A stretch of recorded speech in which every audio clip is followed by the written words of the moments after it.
to Wednesdays at noon with Pumpkin Flats. I'm Shanique and I'm your host here every weekend with a different, every week, sorry, with a different topic and a different guest. So today I'm really happy to welcome a friend of ours, Beverly Kling, who is going to talk to us today about self-advocacy across the lifespan. So before we get started, I actually want to describe myself for those who are low vision or blind who might be listening with us. I'm a Black woman with about maybe auburn colored braids in my hair right now and a terracotta colored V-neck t-shirt and a gray wall behind me and a white banner with rainbow writing that says Pumpkin Fuzz on it.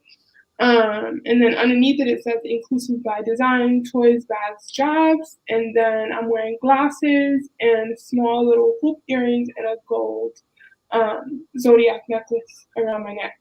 So, Beverly, if you'd like to describe yourself for those who may be listening, that would be great. Okay. Well, I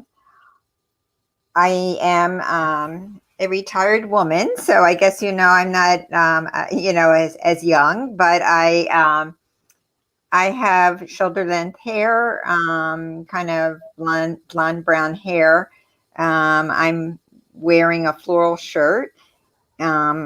I have on a very special necklace with a missing heart, which you probably didn't notice. My daughter has the other piece of it.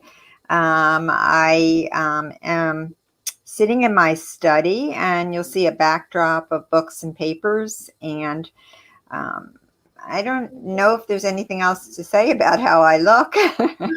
No, I think that's great, Beverly. Thank you so much for describing yourself. And everyone who joins us week after week, whether you're watching this asynchronously or live, I just want to say thank you to everyone who continues to support this series that we have going. It means a lot to us that we've done this from the start of the pandemic. So it's been over a year, and we've had over 100 episodes at this point that we've done.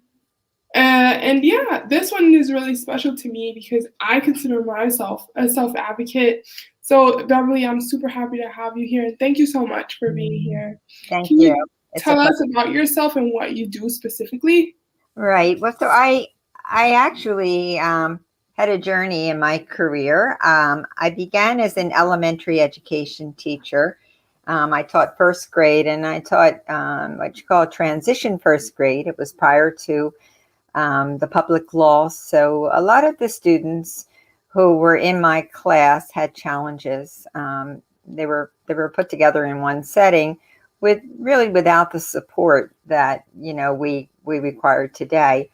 And I decided to go on for my advanced degrees in special education. So I became a special education teacher. I taught middle school adolescents with emotional and behavioral challenges.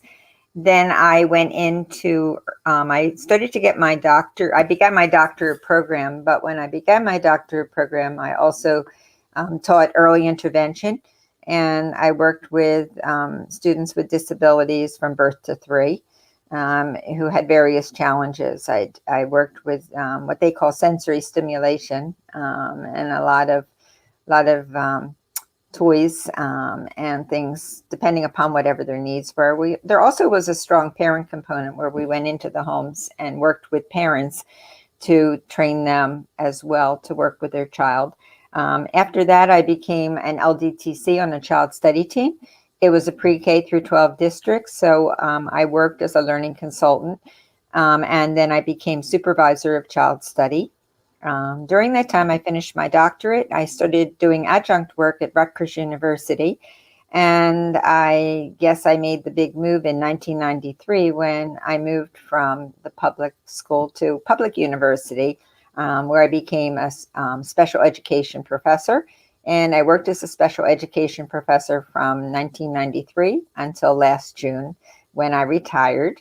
I don't really feel like I'm retired because now I'm thinking about all of the projects I want to do. I'm working with a couple of colleagues. So we are doing learning evaluations for parents, for schools. We're also interested, the pandemic slowed us down a little bit, But I've done a lot of staff development where I've gone into schools to train teachers and give presentations. I've worked individually with families and students during the pandemic. And I've done that to help them with some of the challenges they're facing with remote instruction, students who had issues with executive functioning and ADHD. And I've been doing some writing. That's amazing. First of all, congratulations on your retirement. Thank you. You deserve it with all the things that you've just said that you've done throughout your career. It's an honor to have you here. I literally am so I'm inspired now to hear all the things that you've done, and it's never too late to start something. It's never too late. Yeah, I think that that's amazing. So thank you so much for sharing all of that with us. Why did you choose to focus on special education in your career? Well, I was always interested in working with students with special needs. When I went I'm very glad I have a strong backdrop in general education because, I think it's important to have the perspective of the gen ed population and the special ed population. It wasn't really an option when I did my undergraduate studies. But as I shared with you, that transitional first grade class was really like being a special ed teacher. I had 16 students in my class, and I'd say probably at least a dozen of them would have had an IEP and would have been classified. And, probably everywhere, from learning disabilities to physical disabilities. It was really a challenge, but I loved the challenge. Then my oldest daughter, she's developmentally disabled. She's independent, and cognitively she does well, but she had challenges. I did a lot of research at the time. There wasn't as much out there in early intervention and in services at that time. And through my research and through everything I learned, and through becoming, which is very interesting, she was a baby. So in a sense, her advocate before she could, advocate for herself. I think that was the final push that took me into special education. So I got my master's in special ed, and then I went on for my doctorate in that area as well. That's amazing. And you clearly are using your experience with your daughter to sort of you've made so many different strides in your life because of her. And I always think about my experience with my mom and the way that she kind of used her experience with me to work with my sister, who is also developmentally disabled. And she learned so much from the experience with me, even though our experiences are very different. So I would imagine that when you see everything that goes on with your daughter, it sort of makes you want to learn more and push yourself in different ways to be an advocate for her. So can you tell us, as an educator, you advocated for inclusion in classrooms. Why is inclusion important? And some people may not know what inclusion. Right. Inclusion, I think it's important to know that inclusion is not just, I don't want to use, I guess I'll use the word dumping, just dumping everyone in one classroom without the supports and giving them what they need. And I think prior to the law, that's probably what happened back in the days when I was in school. Students were all in classes together, but a lot of students did have special needs and they just weren't necessarily getting the support, although understanding teachers who were sensitive to their needs certainly could address them. I believe that with the proper supports, that this is the way it should be. It's the way society should be. I think if we don't teach students from a very young age to celebrate who they are, to accept themselves, to accept others, and I'm really talking about all students, special ed, gen ed students need to be, tolerant and learn to live and work together. And if we don't do that, and if we have a system of separating people out, when they exit school, I think it makes it much more difficult to enter into the real world, having, Yes.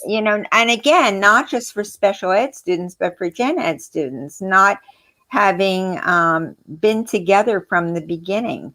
So I think that it's extremely important to do that. And I actually wrote an article beyond the academic inclusion. I'm very interested in social inclusion as well, because I think we could be meeting the academic needs of a student.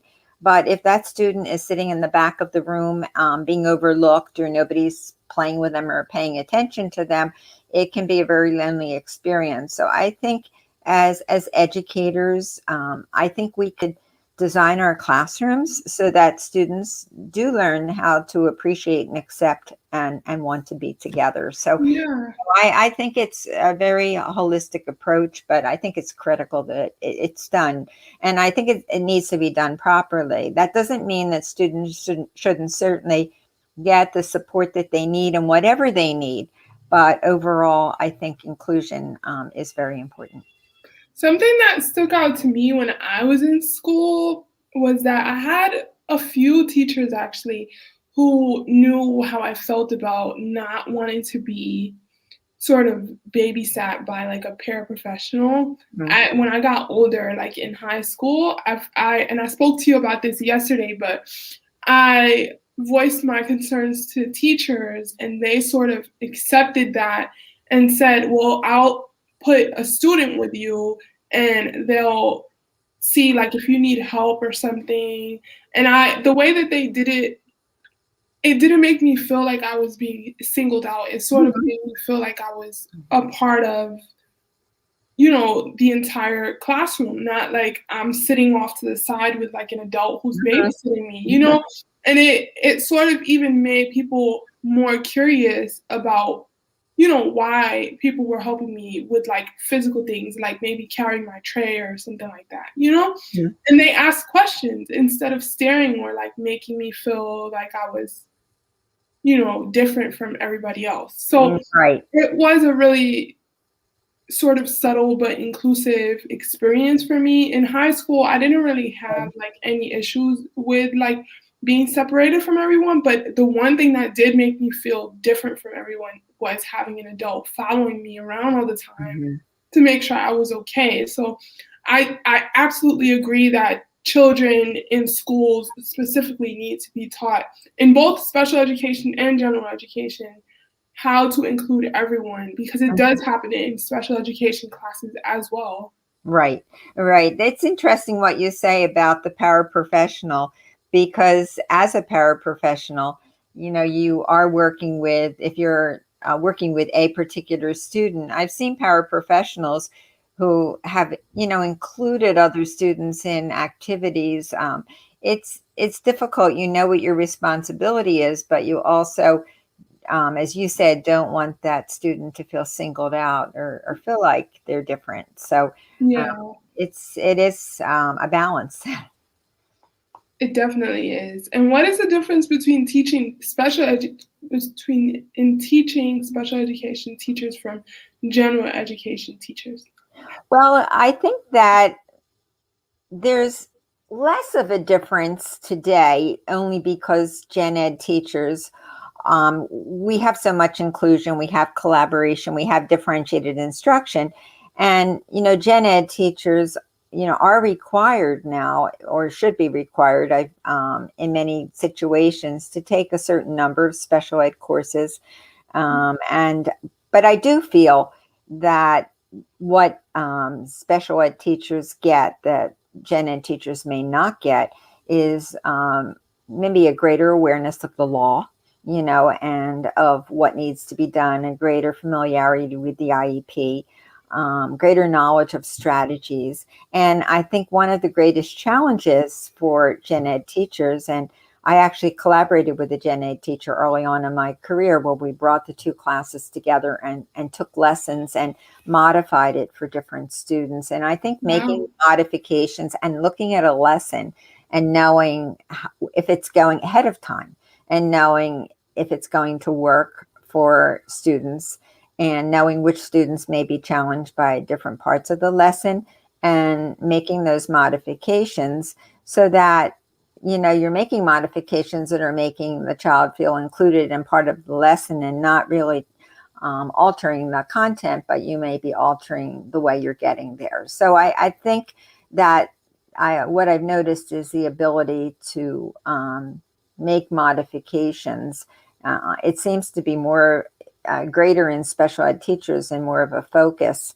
Certainly the number of classes you're required to take in special education, is much greater because you need it for your major.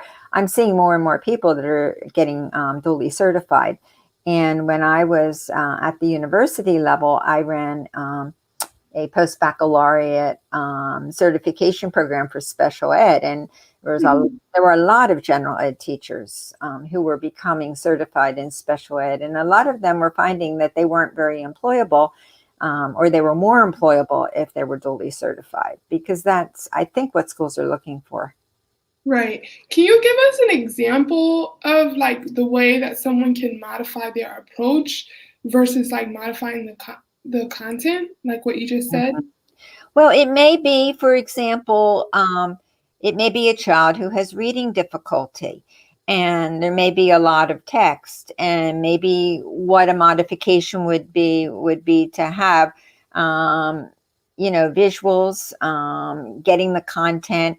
I always suggest that there may be books, and you don't want to insult a child either, but there may be books that are easier to read, or there may be supplementary materials to learn the information. There's so much now through videos. I was working with a family, and the child was struggling with the history book, because of attention, because of reading issues. But you can find so many interesting documentaries that, some that are more engaging than others. You can find podcasts, you can find, books, on what I traditionally look books on tape. Now it's on video, but you can find a lot of ways. You can orally, for children who going further, who have difficulty with writing, you can use voice to text. You can shorten the quantity of what students need to write. You can have them use timelines. You can have them use graphic organizers, which I think is a very good approach, because it not only helps them organize, but it also might help them shorten what they have to say, but do it in a way that they're not compromising, showing what they know. You just brought back so many memories when I was in school, so I'm just not even going to go there because that was so long ago. Can we go to, we're already halfway almost through, but I want to get to self-advocacy, but let's ask this question first. Are there things that parents, especially parents of children with IEPs, should be thinking about in getting ready for in-person learning in the fall? I communicated not only with parents during the pandemic, but also I was teaching early on in the pandemic, and my students were all graduate students who were teachers and would talk to me about their challenges. I think for some students, and probably with or without special needs, but maybe more so with special needs, I think that remote learning was challenging. They found students, who had difficulty with attention, very, very difficult, students with, specific learning disabilities, students, with autism. A lot of them really struggled to learn remotely, and a lot of the things they did were more hands-on. So I think as far as the academics, because I know we talked about the teachers as well, I do think there are things teachers can do. I think for parents, I think, to get a child emotionally ready, for this dramatic change. I think adults are struggling emotionally returning to work after a year of, some of them being completely remote. So it's very difficult for students to make this sudden change to in school. So I think, talking about it, maybe reading about it, I think it would be useful to just even drive by and look at the school and see the school, and this is where you'll be going. And if you know anyone that's going with them, whether or not they see them in person, or you can find a way to introduce them, even remotely. Yeah. I just think it's important to ease them into it, because I think it's a rapid change, and depending upon the age of the child, it's a rapid change. I think teachers. Social stories might be good Yeah, too. social stories are good. You're absolutely, yes. I love social stories. It helped. I mean, my sister's not in person yet. My sister's non-speaking, but she's not in person yet. I don't know when she will be, but it's helped her to understand what the pandemic has done and how things are different. She used to be really scared of the word coronavirus. Every time she would hear it, she would react. But now with the social story, um, it's really helped her to understand, and she approaches it really um, less aggressively. And Right. she understands a lot more of what it means now and how it affects her life. Beverly, can you explain social stories? I'm not a professional, so I don't feel Okay. comfortable. Well, social stories are basically books about. I mean, they very definitely can be personalized. I knew a student actually who did his thesis on doing videos of students, in various things. But there's stories that relate directly to, what the student is doing. It teaches them about. It might be something about, going back to school and what's going to happen and what it's like, and it personalizes the experience of. It could be so many different things. But if it would be something like going back to school, it would be personalizing. It might be a story using the child's name and Hmm. talking about how the child, what's happened and how they've been home and what they've been doing and going back to school. It's very valuable, I think, to have very real pictures too. The more Yeah, you make it relevant to the student, the better it is. yeah. And I love this comment from Robin. Thank you, Robin, so much for being here.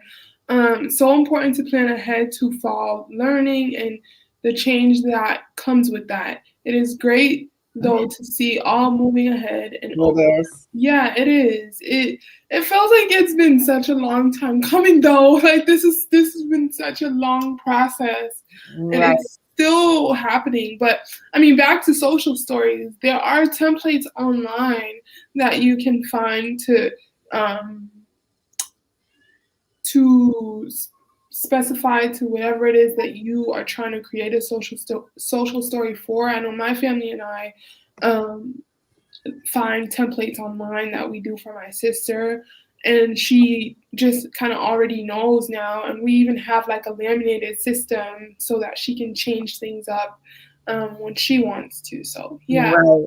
I think it's important for teachers to be prepared too. I think that, when students come back in the fall, or some students may be coming for the first time, and that's even more fearful.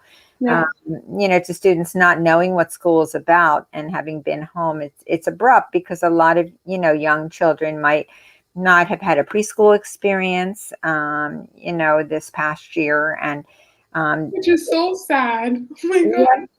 and Like, I think teachers need to be prepared for that and be patient and allow for the transition, and maybe move a little slowly. And for students who have already, there has been some lost time for some, yes. and And I it's think so hard to retain information remotely. it It's is. so hard for me specifically, but imagine for children, like their attention span is like half of mine. I know. So it is, you're so right. And I think it's important for teachers to know that not all students are coming in having the knowledge that they think they should have from remote learning. So I think a lot of Yeah. review, a lot of pre-testing, individual pre-testing to see where students are, allowing them differentiating instruction is going to be more and more important because of that. Mhm.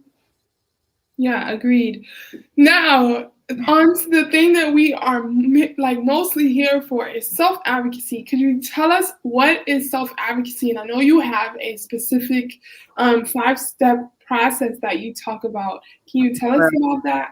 Yeah, self-advocacy is really, I actually go a step further in my definition is knowing who you are, knowing what you need, um, and what's reasonable, and reasonable is important, and knowing how to ask for it and get it, or Mhm. if you can't verbally do it, knowing how to find a way to get what you need, in a very, and there are ways to do it, that are going to result in more success.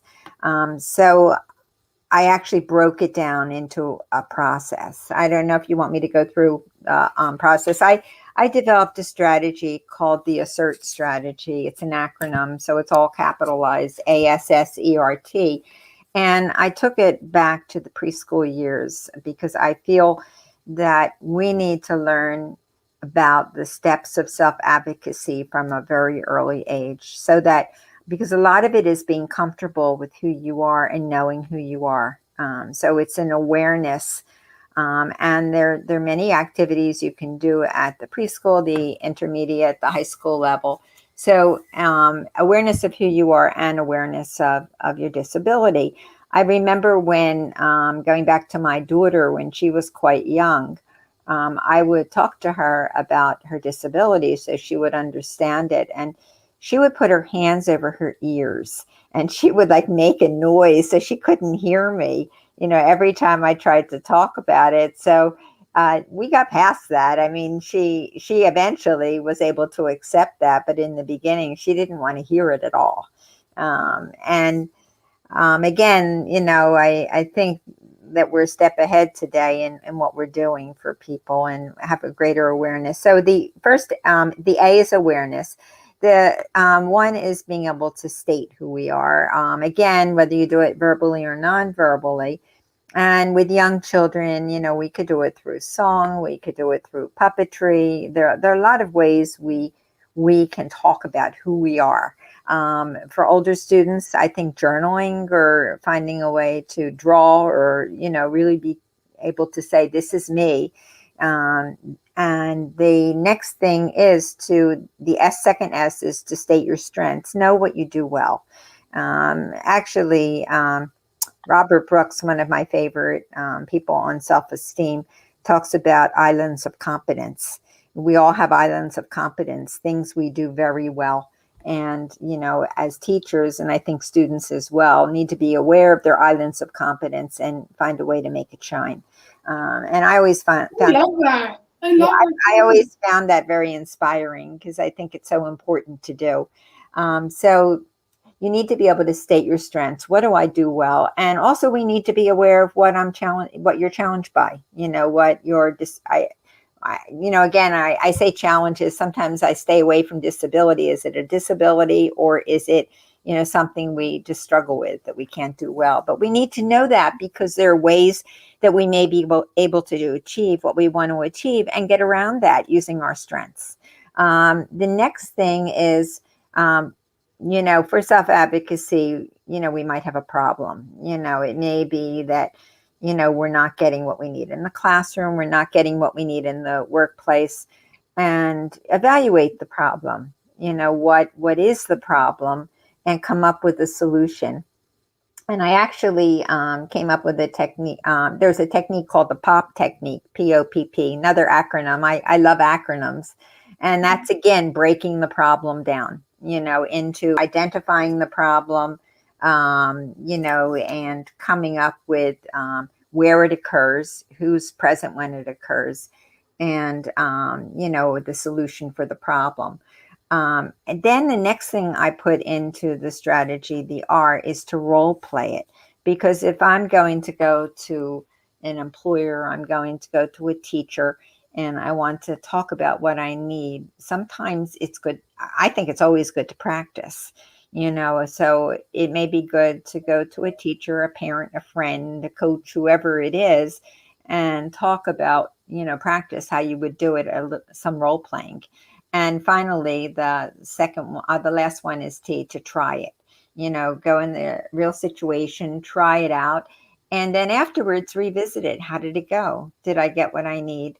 And I have a lot of activities around. I'd have to be here a long time, but I developed activities for each stage, for preschoolers, for adolescents, or for elementary school students, and adolescents and adults. I love that. And I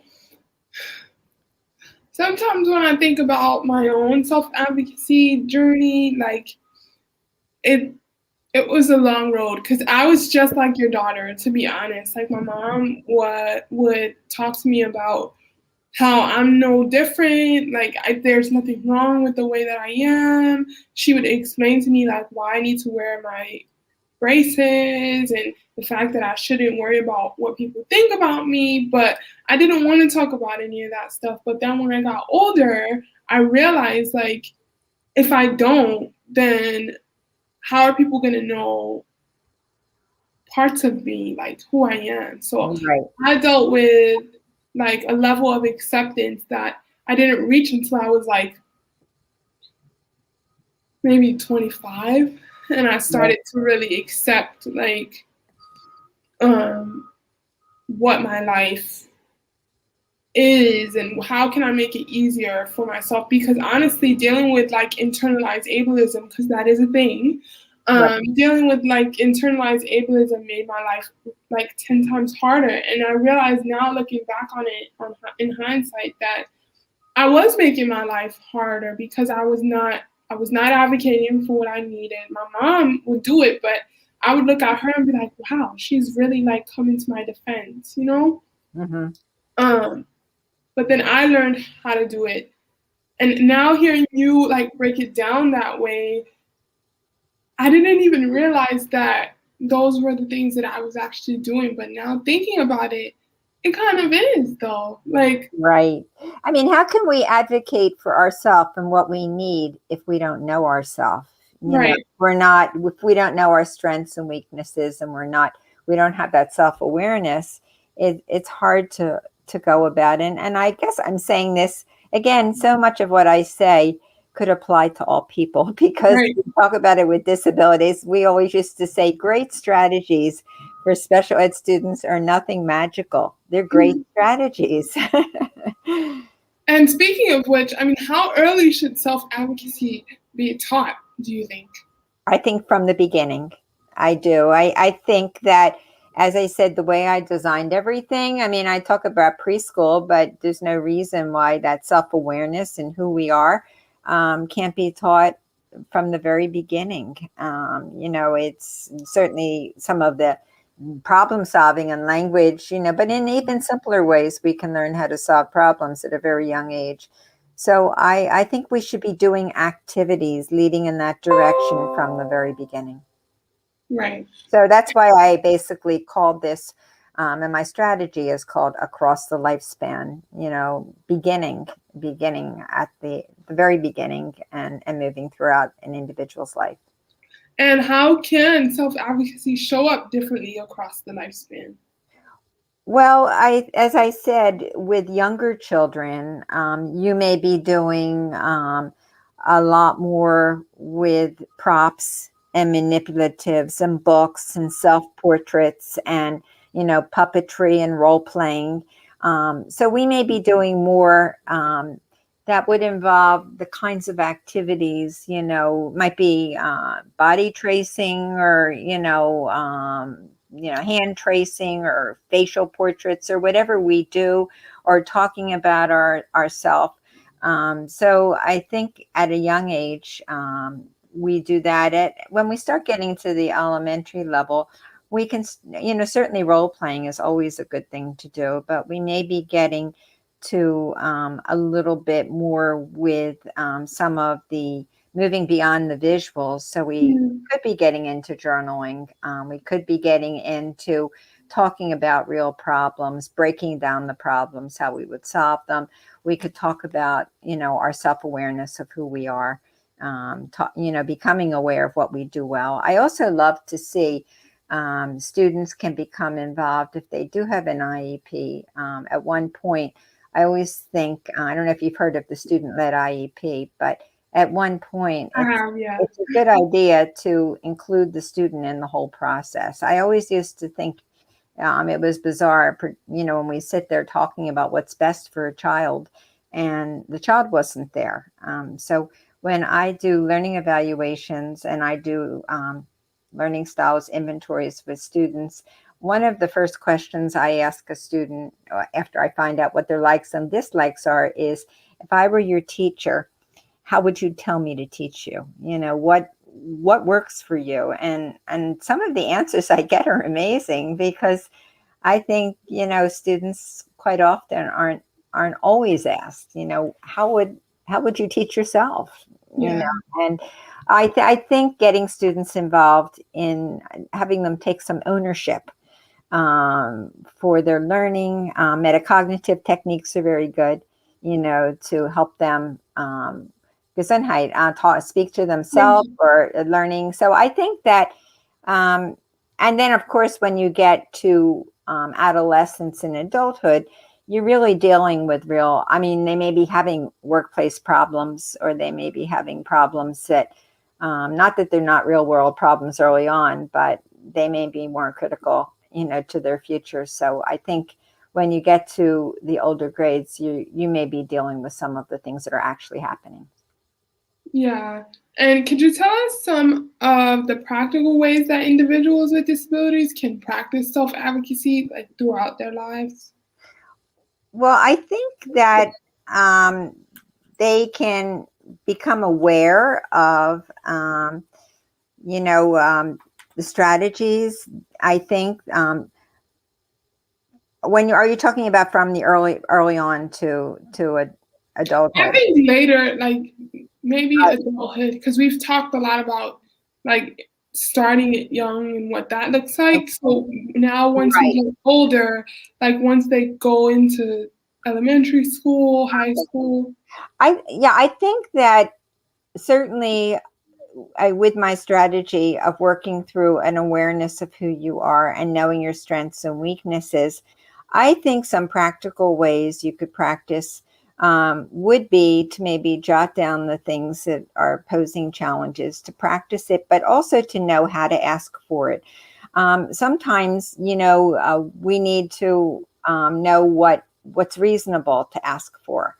So an individual may be asking, we should feel that all accommodations are reasonable, and probably in school a bit more so. But when you get out into the workplace, I think it's important that, students, know the way to ask for it, know how to communicate effectively, or at least, again, doesn't have to be good language skills, but a lot of it has to do with the way in which we, it's more of our attitude, in Right. asking for things. And I think that practically it's good for students to know that. I think they'll get a bit more and have people working a bit more with them. I think also to be able to, if we can if someone can understand us, if our needs aren't being met and we need to advocate for ourselves, I think, if instead of being complaining or maybe even accusatory, I think it's very important to try to educate people on who we are and what we need. Understanding that a lot of people make decisions and do things that may not meet our needs, not necessarily because they want to, or I think a lot of times they may not have the knowledge.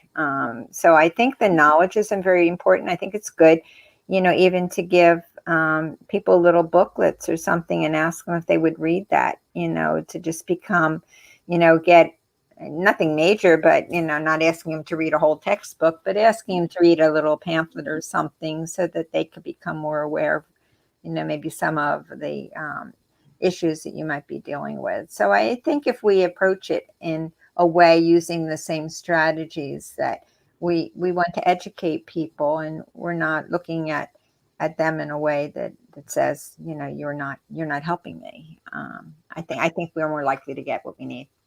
Yeah. And what do you think is a good starting point for those who have low confidence So the low confidence thing, I still struggle with that. So is there any advice for a starting point for those who may want to be self-advocates but don't have the confidence in themselves to be able to do that? I think that starting out with people that are very safe, having small successes are very important. What my daughter actually did is she was asked to join a panel in high school of students with special needs. And then somebody asked her to go to a national conference as well to present on or to be part of a panel on self-advocacy. And I think if you do something like that and you get involved in a group, I think that can give you confidence because you're not up there by yourself and Totally, and you have community. Yep. and I think learning how to communicate from an external standpoint, and this is very external, if there's something that gives you confidence, maybe it may be, if you have something, that makes you feel good about yourself that you're wearing or doing, that gives you just feel great. I think that's important, externally. It's not the important thing to do, but it may be a starting point for giving someone a feeling, a positive feeling. But I do think small successes are very important. And I think that if you look at going to someone and speaking on your behalf and feeling like it's not going to work, I would start small.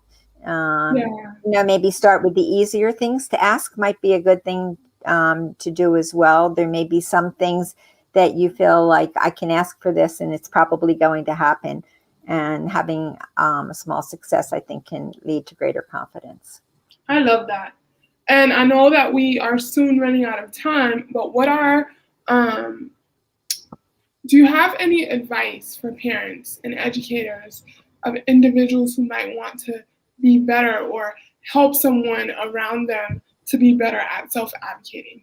Mm-hmm. Well, I mean, as a parent of an adult with disabilities, I did a lot of research, and I know that it's so easy for parents to step in and be the voice. And even if we're there and, we're asking, what does the child need? And if we feel like they're not getting it out well enough or it's not coming quickly enough, for the parent to begin to talk. One of the researchers, I think it was Michael's that I read, talked about, at the college interview, they noted that, parents and the interviewer were talking while the child sat there quietly. And I think sometimes the student, interviewing some students, some of them said that, well, let their parent talk about it. Let them take over. They can tell you. I mean, some of them actually gave up, speaking on their own behalf because they felt as if they did a better job. So for parents, I think the better thing is to hold back and give them the opportunity to speak for themselves. And I still have this happen as my daughter being an adult living on her own. Sometimes she'll be facing a challenge and I'll say, or will you take care of that? And she'll say, no, let me do it. Don't interfere. I can make the call. I'll do it myself. And she does. She does. There are times she'll come to me, and there are times that some people, because of her disability, it might not show the respect for her, that they should show to her, for her. So there were times that I didn't take over, but I would join in on a telephone call with her talking, but I would make them aware, that I was there. Sometimes if there would be a meeting, I would go with her and I try to hold back and let her do the talking. But sometimes not only did my presence, help her gain some confidence, but I also think as a parent, it's very hard sometimes to hold back when you think that your child is not getting what they need. And I certainly think we need to be there in their court and we need to advocate for them. And when we see an injustice, we certainly need to address it. But I have been surprised at some of the times that my daughter has been able to address the injustices and, just open communication, I think, is important with your child. I love that. And Beverly, is there a way that people can contact you or read more of your work? Okay, well, my email address is the best way to contact me, which is Bev Kling, just like my name is, BEVKLING at gmail.com. I have published in Teaching Exceptional Children. I edited a book with my colleagues on various strategies. I'm beginning to write again, and if anyone wants information on self-advocacy or any other topic that I've talked about, which is I've done a lot on brain-based learning.